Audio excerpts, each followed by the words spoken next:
What is up and welcome to another special edition of Worth Watch with me, Anthony Flores. This is going to be the more positive side of the end of the summertime, looking back at the good movies.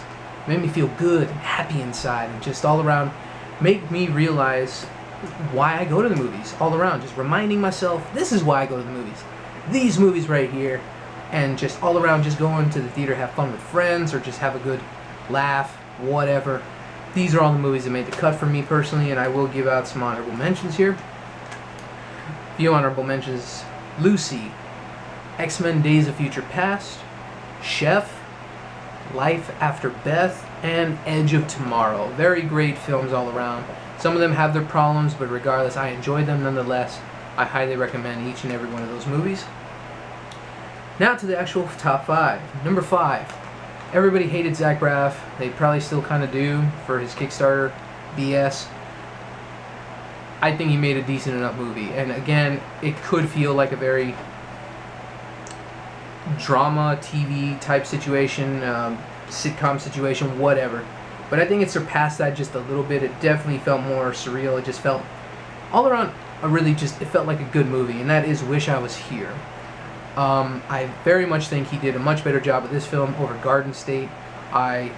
This is the only movie that's actually made me shed a few tears, so that's a first for the year. So overall, made me happy, made me laugh. I loved all the Scrubs cameos from various cast members. All around, some decent acting from Zach Braff, Joey King, Kate Hudson, and Mandy Patinkin. All around, just a really funny, very touching, and emotionally genuine movie. Number 4, Sin City: A Dame to Kill For. This movie bombed, and that's unfortunate. This movie was not that bad. I don't know how it really bombed this bad. I was thinking maybe at least top 5, but it opened at number 8. This movie was so crazy over the top, the noir feel.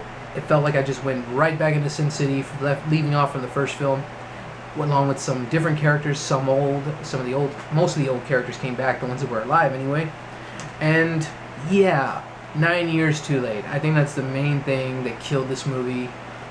Yep, Frank Miller after The Spirit, and then Robert Rodriguez after Machete Kills, and Shorts, and Spy Kids 4. Really, guys, you all had to do those movies before this one. But regardless, they still made a good movie in my opinion. A very great comic book film, one of the best of the year in terms of comic book movies. I still highly recommend checking that one out. Number 3, I finally got to see this movie, and that is The Fluffy Movie. And I didn't expect this from Gabriel Iglesias. I really didn't. He evolved as a comedian, and that's very good. Most comedians just stay here. They just have a line of mediocrity. They just keep writing it. I'm very happy that he integrated a lot more of a personal story in this. It was way more personal than any of his other specials, and this definitely deserved a theatrical release, and it's a shame it didn't do as well either. I laughed. I almost cried. There was a few scenes where I was not prepared for the amount of just pulling of the heartstrings, man. It just, holy shit, it was so funny. So funny. Even regardless of the cultural stuff, being Mexican, I get a lot of the jokes. There was a lot of Mexican culture thrown in there in terms of stories, but regardless of that, like 80% of the movie is still so well done with just basic great humor thrown in there. As just him as a stand-up comedian, the guy deserves everything he's gotten out of his success. It's just amazing that he got this movie made, and it went overlooked, I think, a little bit. It was so funny, and I feel ashamed that I didn't even get to see it sooner, but it was really funny, a lot of great jokes, and also surprisingly very emotionally genuine. Number 2, gotta love a Batman movie that comes out in the summertime. Yes, it only came with Blu-ray and DVD, but I don't care. Batman: Assault on Arkham. A movie where it's focusing on the villains of Batman. Not such a bad idea. Actually, very fun. Overall, it's just really a good time to see these villains just kick some ass, just be crazy.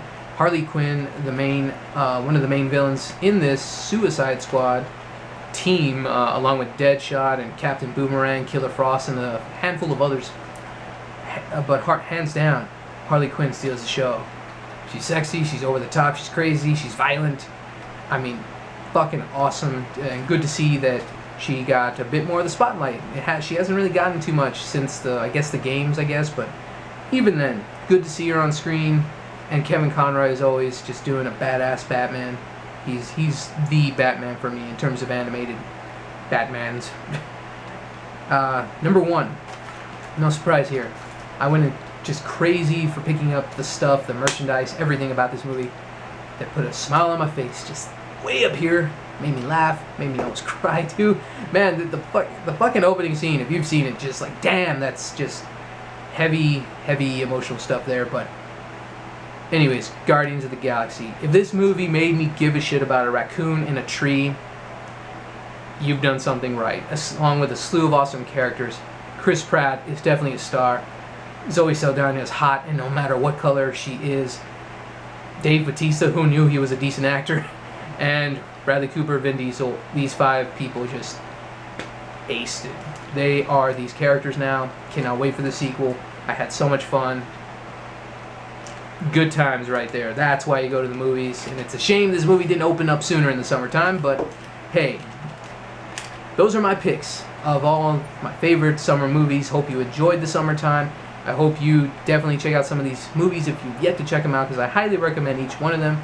So feel free to comment below what was your best or favorite movie of the summer 2014. So thanks for watching.